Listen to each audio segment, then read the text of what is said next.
In this lesson, we're going to go over another possible accounting interview question in investment banking interviews, which is what happens when your deferred tax liability changes or your deferred income tax total changes.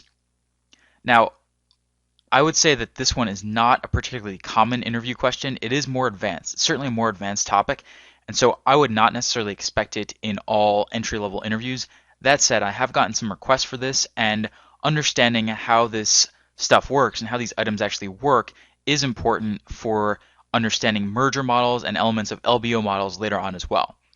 So first off, recall what the definition of a deferred income tax is. So deferred income tax, all that means is we record tax number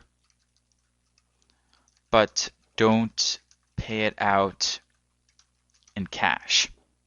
So on the income statement here for this company, we have 200 for our income tax provision, but we don't actually know what we're paying out in cash. Remember that the income statement, we have a lot of items on here that do not actually correspond to what's happening in cash terms. So depreciation, stock-based comp, these impairments, write-downs, for example, the income statement's not actually reflecting what's happening in cash terms to this company.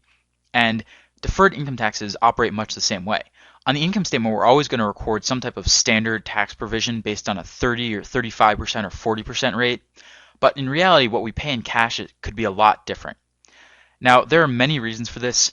Sometimes in acquisitions, when you acquire a company, you can get a tax break. Sometimes you have net operating losses and you can reduce how much you're actually paying in cash taxes. And there are all sorts of other accounting rules that govern how this actually works. The details of those are not important for the purpose of this interview question. We're going to be getting into those later in this course.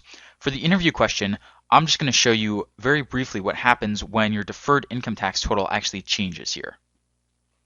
So let's go over to the interview questions here. I'm going to enter 100 for deferred income taxes changes by. So let's start with the income statement again. So there are actually no changes to the income statement here.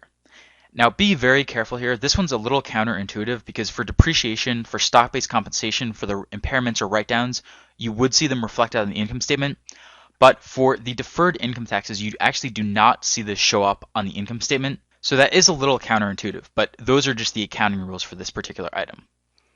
Instead, what happens is on the cash flow statement, so nothing changes at the top except the deferred income taxes here. This shows up as a cash add back, a non-cash item that we're adding back here. So everything else is the same, but we have deferred income taxes serving as an add back on our cash flow statement. So cash flow from operations is up by 100, and then no other changes on investing or financing activities. So at the bottom, our cash number here is up by 100. The reason we're adding this back is because, again, this represents taxes that we're not actually paying out in cash, that we're deferring to a future period here. So moving over to the balance sheet, what happens is that our cash number here is up by 100, which we know from the cash flow statement that we just went through. No other changes on the asset side, so total assets are up by 100 here. And then on the liabilities and shareholders' equity side, what happens here is that our deferred tax liability goes up by 100. This is a new item that I've created.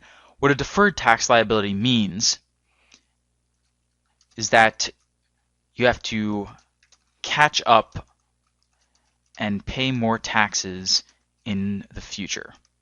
A deferred tax asset, by contrast, means that you get a refund and you pay less tax in the future. Deferred tax asset shows up under assets, deferred tax liability shows up under liabilities.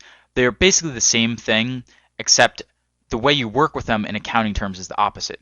So another way we could actually show this transaction is we could actually have a deferred tax asset on the asset side, and we could have the deferred tax asset going down to balance this change in cash, or we could have our deferred tax liability here going up to balance it.